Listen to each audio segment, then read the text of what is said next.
Okay, chapter 5, carbohydrates. So the next celebration, 4.3, 5, 6, and 7. 5 covers carbohydrates, 6 covers fats and lipids, 7 covers proteins. So carbohydrates, we've kind of mentioned this a little bit. We know that it provides how many calories per gram?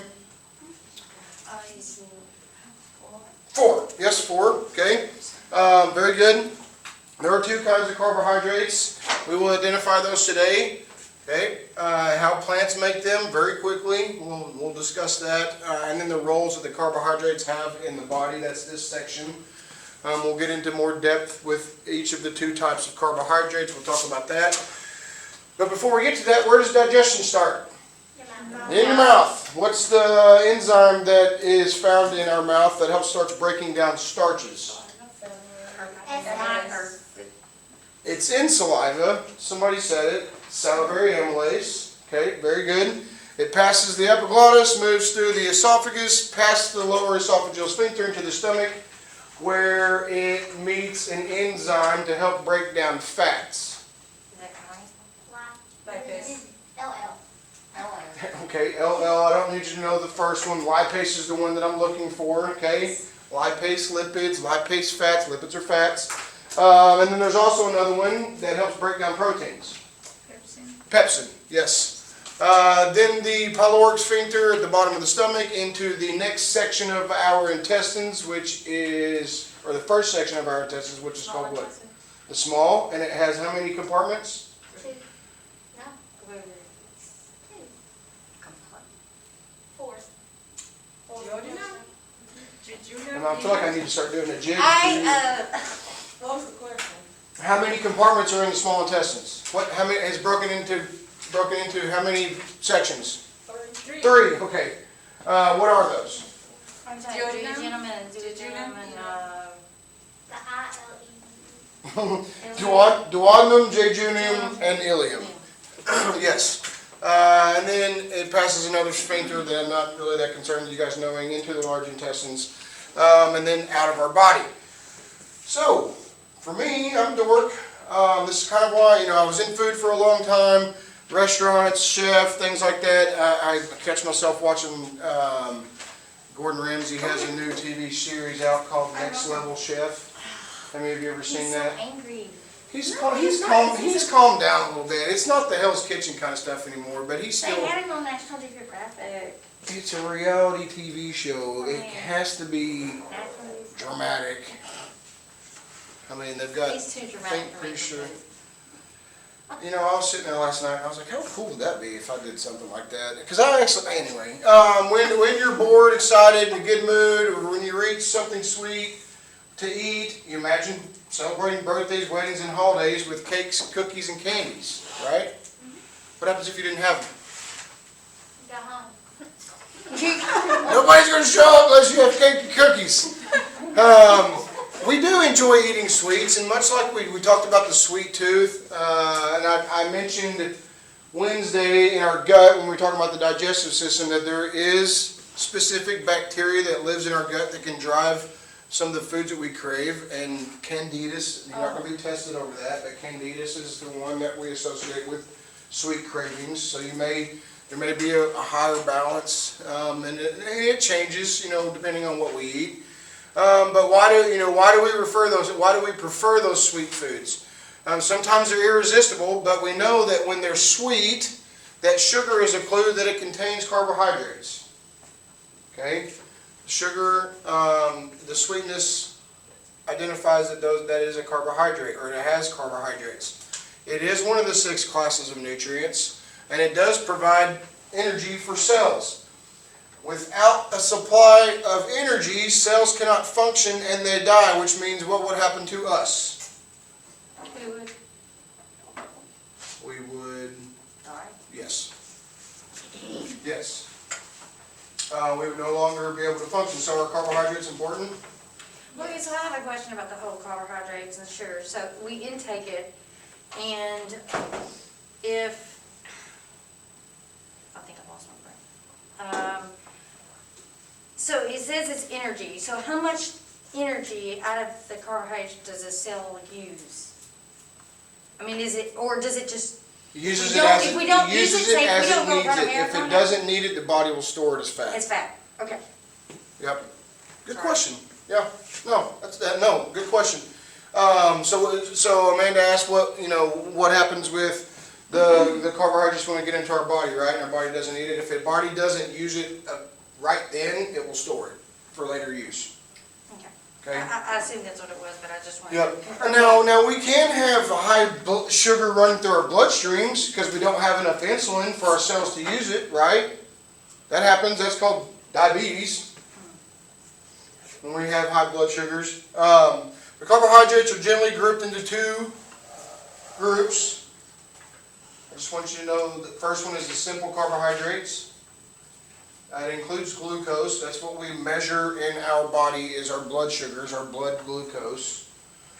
That's what the body uses. That's what cells use as energy. There are other forms. It's stored differently in another form, and we'll talk about that here in a second. But glucose is a very important simple carbohydrate because it is a primary energy source for human cells. Starches and most kinds of fiber are complex carbohydrates. We'll get into that here in just a second, but that's the difference. If I had to give you, like I said, salivary amylase, starches, and I'm trying to help make some of these connections with you guys so that you help remember that simple carbohydrates, the most processed. The less it takes our body to break it down and impact our blood sugars. Simple, okay, easy, sometimes dangerous. Sometimes the path of least resistance isn't always the best path. Okay, plants make sugars, starches, and fiber by using the sun's energy. I think there is a question about this. So just kind of pay attention to that. How the sun uses combines carbon, oxygen, and hydrogen atoms from carbon dioxide and water.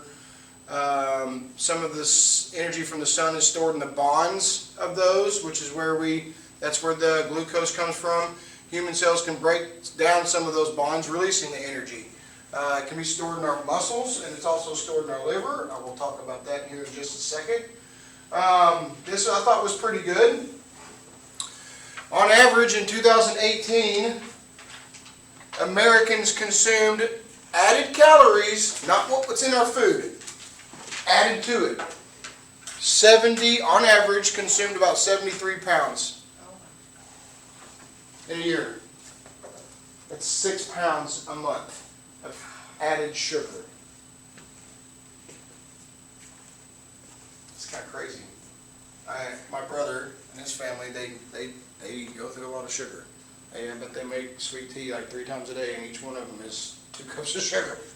Okay, it's one of the it's kind of one of those things. I have brown sugar in my apartment, but white sugar I don't really use a whole lot. Like I don't have the salt that I don't keep that. Such sweeteners include honey and refined sugars such as high fructose corn syrup. Where do we see that most? Where? Sure. Wait, Where do we find high fructose corn syrup most of the time? honey? No. I don't know. No honey. Soda pops. Yes. We also can find it in food. Well, I'm going to identify here in just a second that some of these sugars help preserve foods. Much different than before refrigeration was invented, we had to cure our food with salt. Now we're putting sugar in it so that it sits on the shelf longer.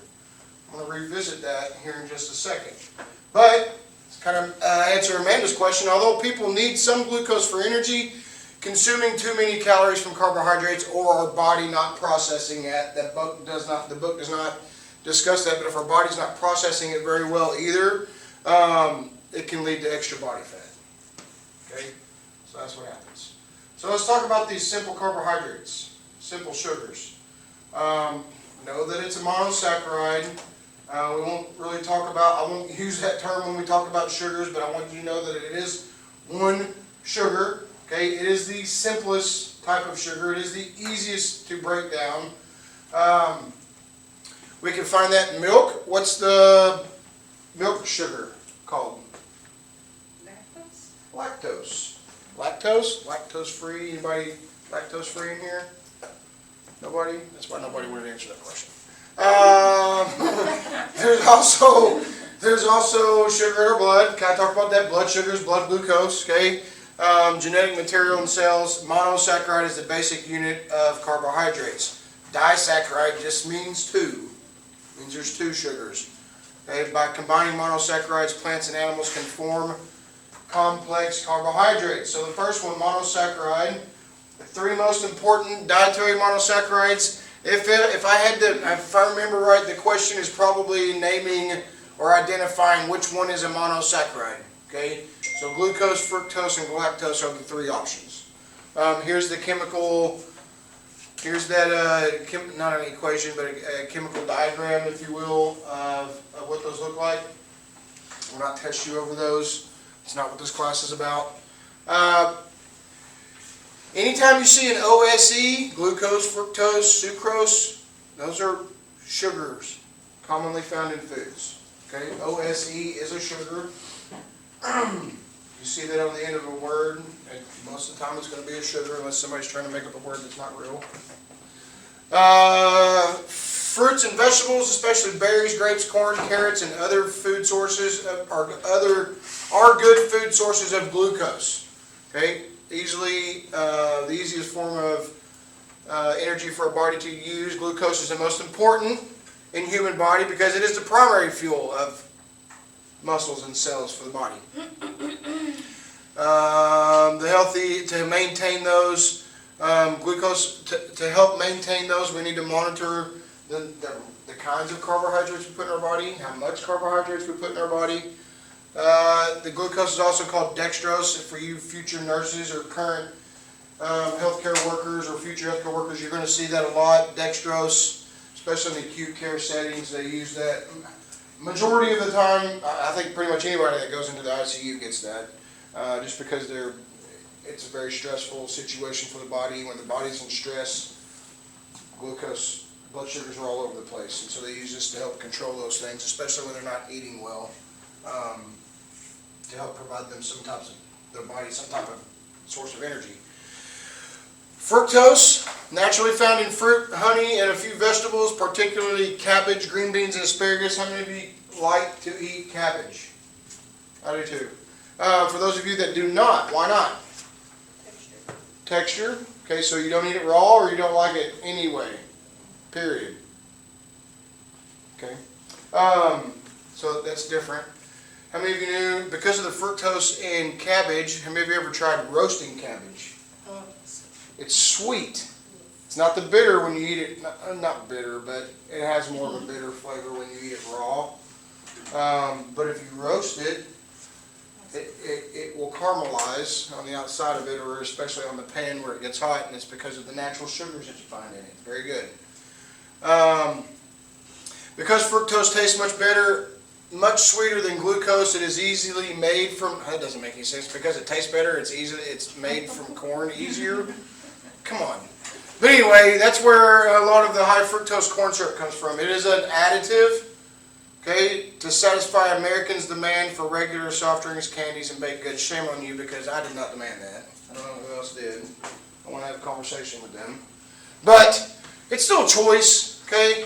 The body has a little need for fructose, but it can convert the monosaccharide to fat or glucose, so readily available storage for later. Unlike glucose and fructose, galactose, that's the other one that I want you to know. So glucose, fructose, galactose is not commonly found in foods, but in breast milk. Galactose is a component of lactose, the form of carbohydrate in milk. After women give birth, special glands in her breast convert glucose into galactose, which is necessary for the production of lactose, the form of carbohydrate in breast milk and in cow's milk. Obviously, those things are different because I don't see moms in a pasture eating grass. Is that funny? So disaccharides. Lactose is the only one. Lactose and sucrose are the only two I really need you to pay attention to. Probably just mainly the lactose because it's a milk sugar. Sucrose molecules it kind of gives you a diagram of what they look like. They're obviously combinations. They're it's 2 sugars, okay? Maltose, 2 glucose, but the lactose is the one I really want you to remember, and keep an eye on sucrose. I'll make sure that what you need to know about that one, I'll double check. But that's what those are. So sucrose, I don't have a whole lot about sucrose highlighted in here. Some people claim that refined white sugar is poisonous and honey is naturally superior to table sugar. I'm not going to necessarily disagree with that. I have had a lot of people, I say a lot of people, it is a common question when someone goes, what's the best kind of sweetener? Well, if I had to give you a recommendation or a suggestion, if you're trying to replace white sugar, I would start with honey. Why would I do that? I mean, honey's Natural. actually naturally, it's good for you though, too. Natural. For your immune system, if you're sick, always add honey in You're there. not, you got to be aware, you're not supposed to give young children, honey because of the Clostridium botulism. But yeah, honey's natural.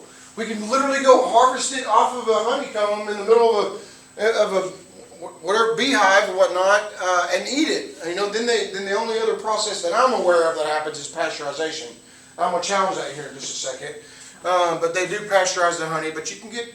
There's nothing wrong with using fresh honey, okay, as a substitute. You're probably going to use less than you would white sugar. And I think it has a better flavor. I think it's more. I think if I'm trying to stick to my recommendations in saying eating less processed foods, this is definitely up there. Okay. The other one would be brown sugar. I don't keep white sugar in my. I don't have salt in my house. It's a choice. But I do have brown sugar. A little bit different flavor profile, but I don't have to use as much of it. I can still achieve that sweetness that I'm looking for, but I don't have to use a quarter of a cup. Most of the time I can usually get away with a tablespoon, depending on the volume that I'm using. Light or dark? Say that again? Do you have light or dark? Oh, light brown sugar. Yeah, I put that. I have been gifted with making some really good green bean bundles, and I do that for Thanksgiving. And I use brown sugar and butter. Really good. Does the color have to do anything with the sweetness? Has- Because there's the white, the brown, I mean, there's, I would imagine, because all you're doing is just adding more molasses to it. So I would imagine, yeah, the darker you get, the probably less you had to use. right. Yep. So there's my take on that. Let's talk about why honey is superior. I talked about that. It doesn't have to have the pasteurization. If you're sitting here telling me one second, I'm going to show you. So the nutritive sweeteners, okay? I want you to know that one. Because they are carbohydrates, they do contain energy to foods. Okay.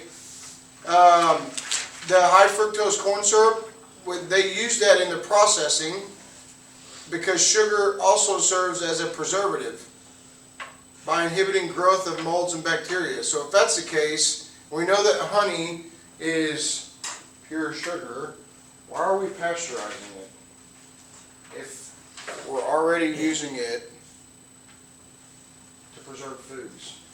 I mean, the bees pick up pollen all over the place, I mean, right? Does that have to do with the carrying process there? I think it's just another way that people put their hand in somebody's pocket, in my opinion.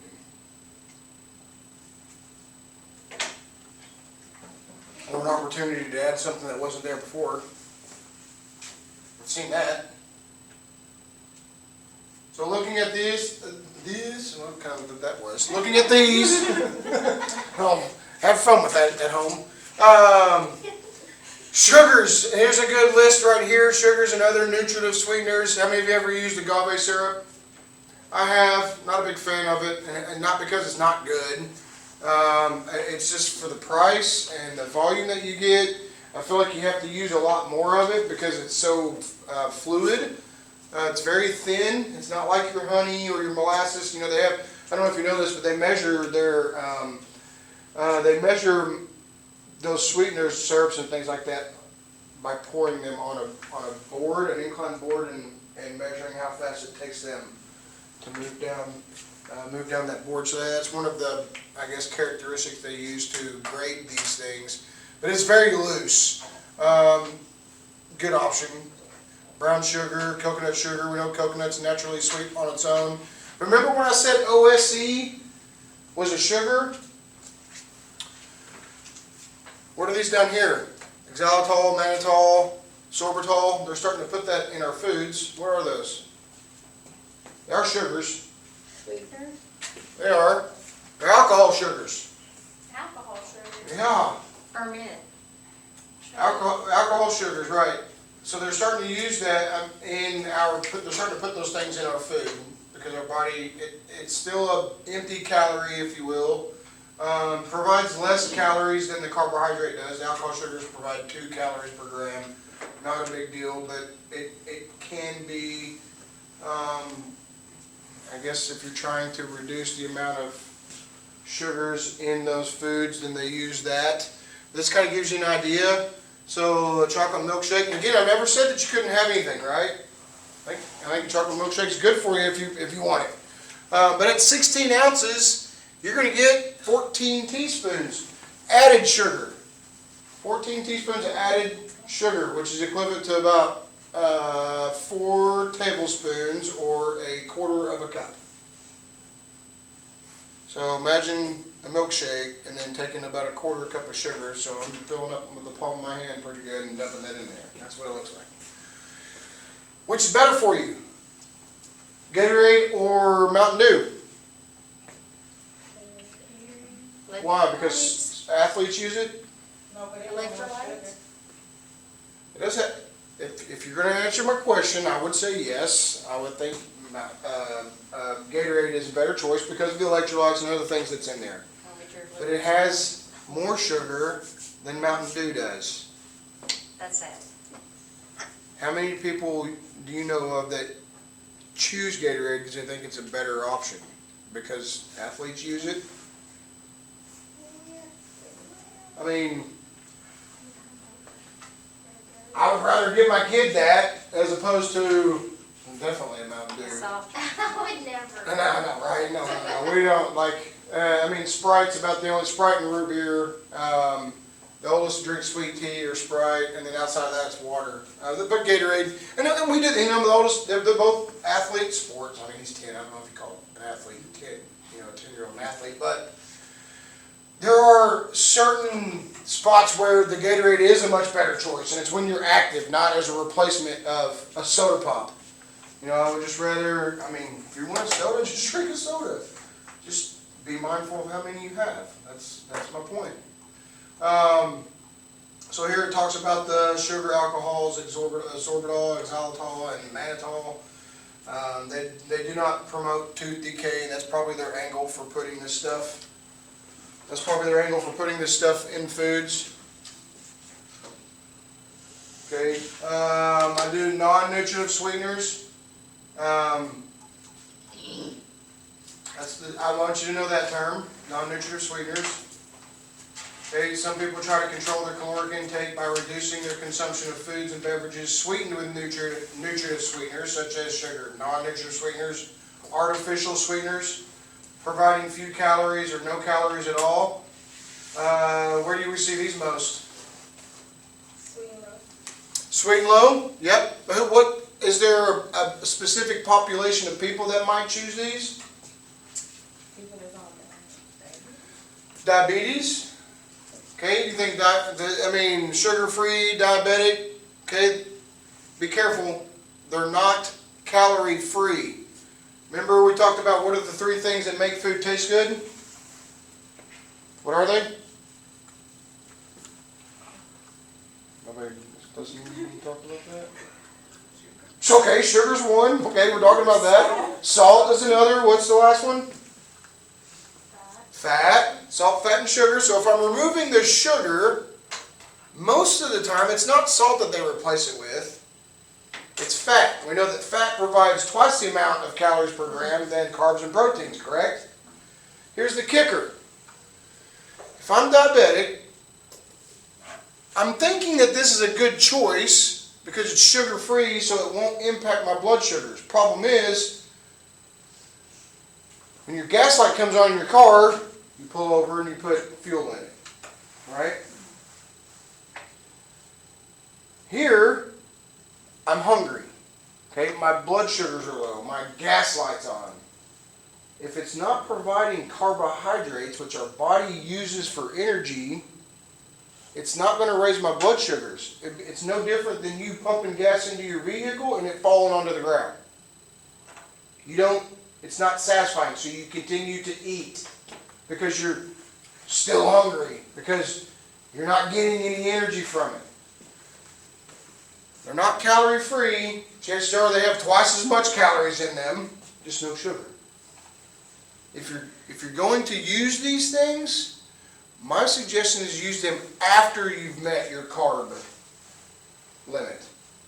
If it's 130, I mean, even the book talks about you need 130, 160 grams per day just to maintain normal blood sugars.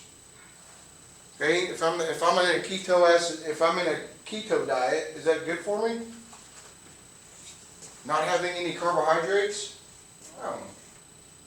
Oh, let's look at these. Obviously some familiar ones. In 1970, FDA banned non-nutritive sweetener cyclamate. Research indicated that the substance caused bladder cancer in mice. Have we heard anything about these other ones up here related to that? Anybody heard that before? Saccharin equal causes cancer. So be careful. We've talked about the research. Okay, we've talked about good research, how those things take place. What are we looking for? The ban on this food additive continues in the U.S. Although saccharin has been in use for over 100 years, its safety has also been questioned. Despite the concern, most of the scientific evidence indicates that saccharin is safe when used in typical amounts. Who do you think, and it says typical amounts, we're going to talk about what's allowed. But who do you think funded that research? Probably the company that makes it. Right? Why would they fund, or why would they want to share research that contradicts what they're asking, or identifies a relationship between some harmful effects? Why would I support that? I did have a student in the last section has I believe maybe their sibling, but it's someone in their family that has PKU. It does not happen very often. It's like the second time I've ever heard this. But they can't break down the foods very well, so people with PKU cannot have food with aspartame in it because the body doesn't break it down very well. So aspartame has been blamed for causing a variety of health problems, including cancer, certain immune diseases, and chronic headaches. However, no scientifically reliable studies have linked aspartame to any health disorders. Been using it quite some time. We don't have anything on it. Wow. Even though it does this, I will tell you this. Obviously, these things are done in mice. The research that I've done is for humans. For it to cause these things, you'd have to eat and consume like 3 pounds of it a day for the next 20 years for it to cause these kinds of problems. Okay. Sucralose, sold under the name of Splenda, molecule of sucrose that's chemically modified to escape digestion and absorption, so our body does not use it. It's just it's right here in our mouth. That's pretty much all and then it just passes through our body. Okay, is not absorbed. This is pretty interesting. Here's the acceptable daily intakes for non-nutritive sweeteners. Aspartame 75 packets. If you're using more than 75 packets, you got a problem. Disgusting anyways. You know, I used to use saccharin, that's sweet and low. I used to use that in my coffee and my tea to get away from it, but it was not. It's a diet taste. No, it's just gross. It is now. I don't like it. I drink tea unsweet, water, coffee black, I mean, it's not, I don't even, I have put equal on watermelon though, that was pretty good. Just a little bit, not like the whole packet, Mia, calm down. But, look at this one, stevia, how many of you know that, and people that use stevia? 9 packets. Look at this one, 4,920. Like, I don't even know why you'd put that up there. Like, how do you even reach that? And if my limit's 4,920, that's gotta be terrible.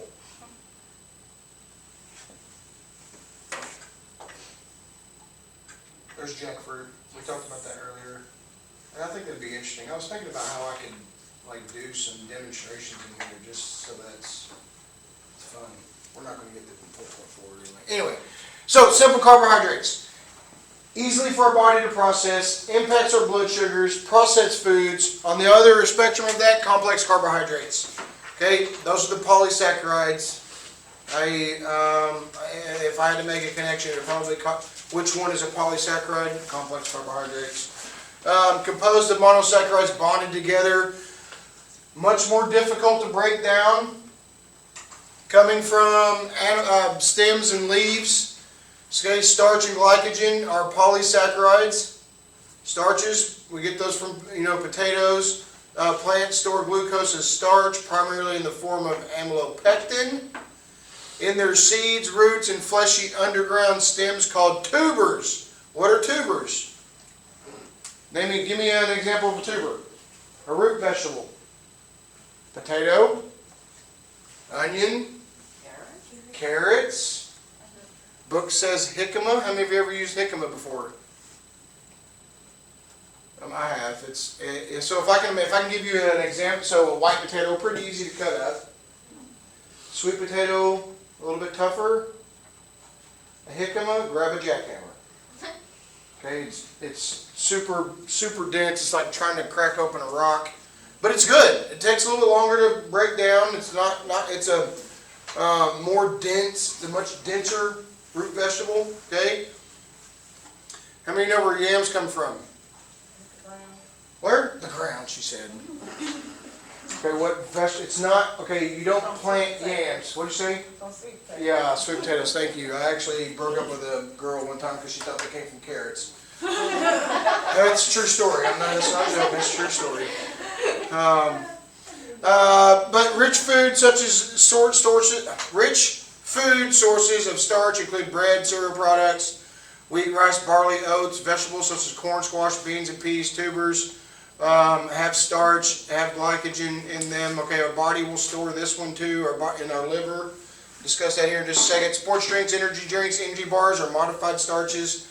Don't necessarily need you to know that one. Just know that complex carbohydrates are closer to whole foods. Okay, it takes longer for our body to break down. Least processed. Includes fiber. The fiber is what really kind of makes this the complex carbohydrate.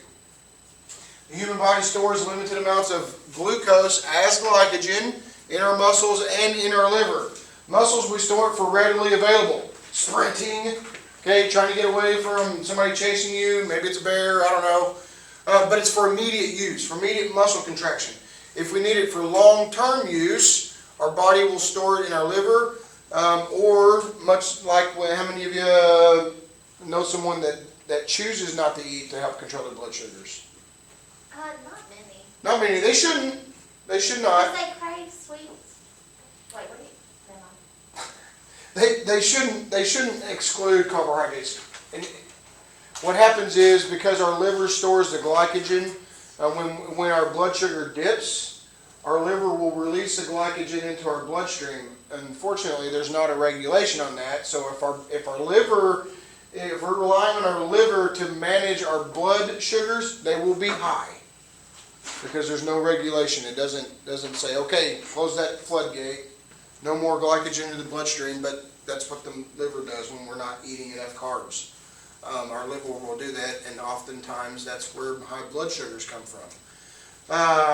Fiber. So we talked about that. Dietary fiber, there are 2 forms of fiber. One is insoluble, one is insoluble and soluble. Monosaccharides are connected by bonds that humans cannot digest. Okay, that's why we call them fibers. Our body doesn't do a very good job of digesting them. Some of it is absorbed, but most of it is not. Cellulose, pectin, gums, beta-glucans, those are kinds of polysaccharide forms of fiber. Lignin is the only type of fiber that's not a carbohydrate. I will not test you over that, just kind of, you know, you've got some extra room up there for useless information. Although fiber is not digested, it may be metabolized or fermented in the gut. Prebiotics, probiotics are live. Prebiotics are fermented in our gut and are mainly in the large intestines. Okay, that's where a lot of those the gut microbiota lives. So that's and that kind of gives you a breakdown of how it works. Two types, soluble, insoluble. This chart right here, what I want you to get from that is the food sources.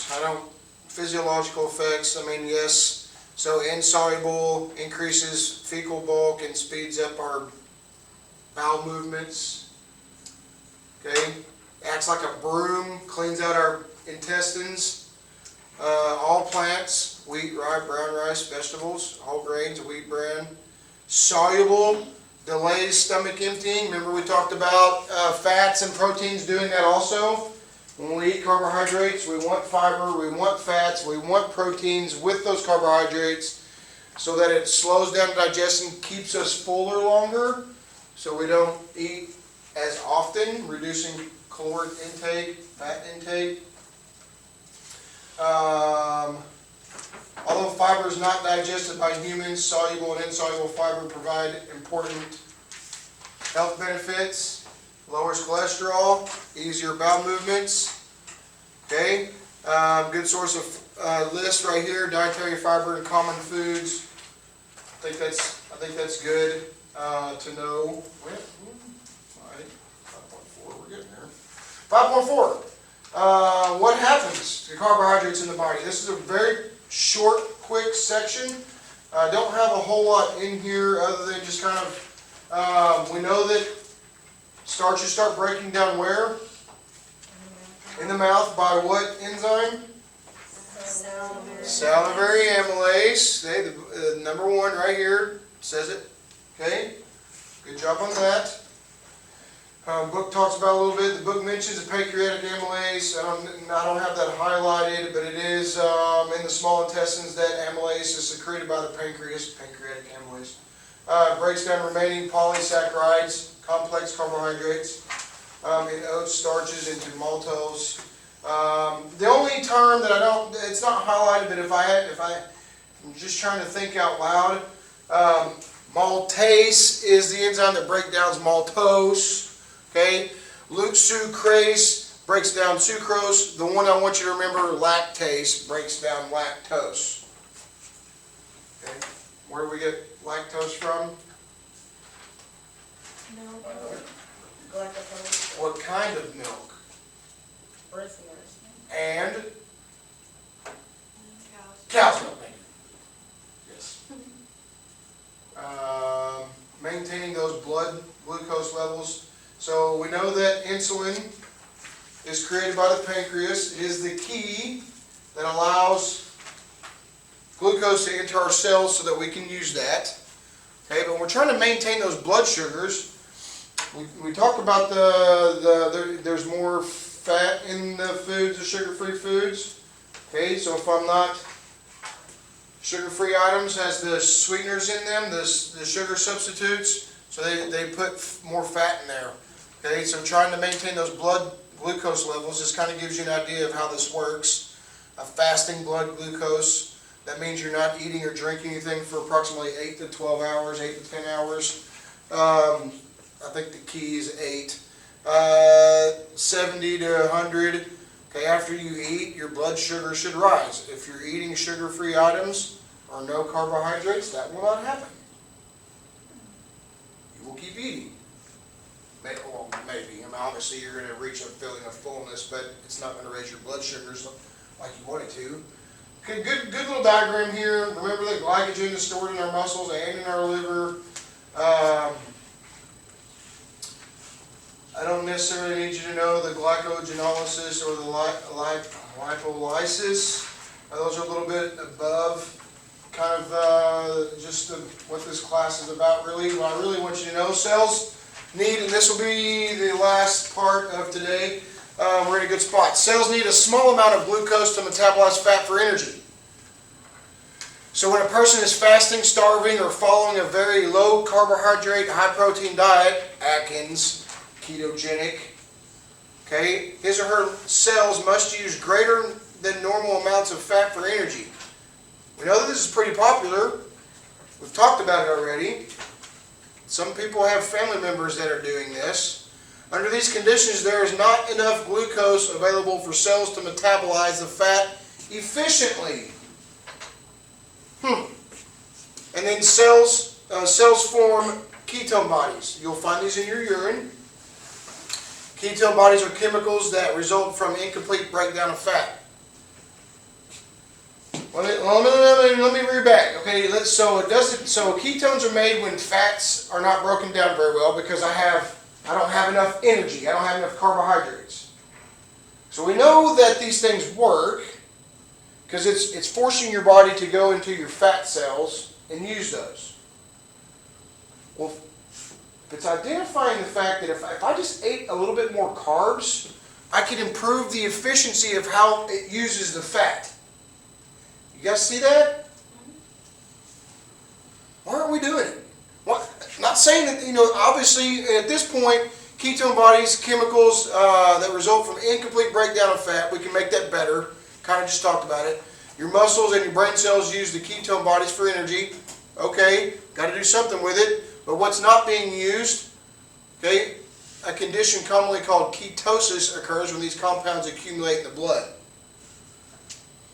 Poorly controlled type 1 diabetics produce ketone bodies can be so excessive that the blood becomes acidic, causing ketoacidosis.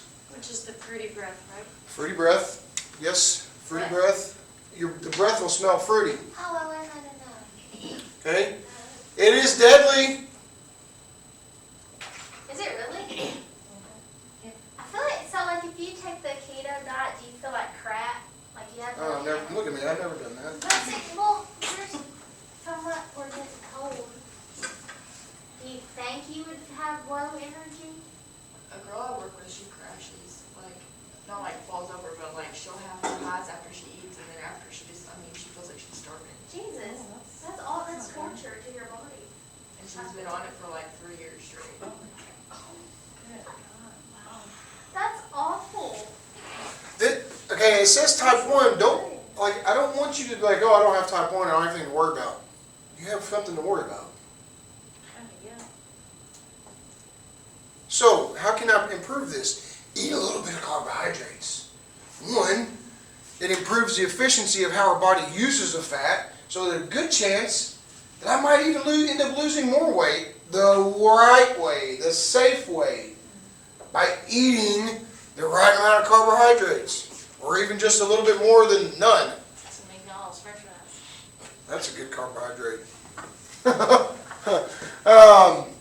RDA recommends carbohydrates a minimum or recommended daily allowance that meets the needs of how many healthy people? That was a test question. Wait, how many healthy? RDA. So you have the EAR and the RDA. RDA meets the needs of how many healthy people? All. All. Yep. All. Good. EAR is 50%. Yeah. So starvation. Okay. We talk about primitive form of survival. Hunters and gatherers. Intermittent fasting. It's very similar to this. Not so much the ketones, but almost. Okay, you're depriving your body of something that you need. Isn't that starvation? But here's what happens in starvation. Once your body reaches that, intermittent fasting, not eating consistently, whatever you eat, your body will automatically store it. It will not use it like it's supposed to in normal circumstances. So is there benefits to intermittent fasting? Not as a way of living. It's not how we were intended. I think some of the issues, comparing this now to how we what we've evolved from, what society, what technology has allowed us to do. We have a lot more, we have those things available to us all the time where we didn't before. Okay? So starvation, it lacks sources of energy such as glucose, amino acids. Like, I don't see how that could be good for you. Take self-control. Yes, and I'm guilty of it myself. I drink coffee. I have those stupid cereal bars that I just finished this morning. Apples, I eat apples. I mean, I eat. I just don't eat a whole lot. Trying to be consistent, trying to practice what I preach sometimes. But yeah, that's so think about those things. You have someone, you can make it better. We can improve. If you're going to do something like this, I think that the Atkins and the ketogenic, keto acid, that keto diet, I think those should be supervised weight loss. Because they're not lifestyles. They're not ideal for lose weight. I mean, we're putting our body in a very very conflicting situation, and I don't know that that's a good thing. Okay? That's where we'll stop. I will try to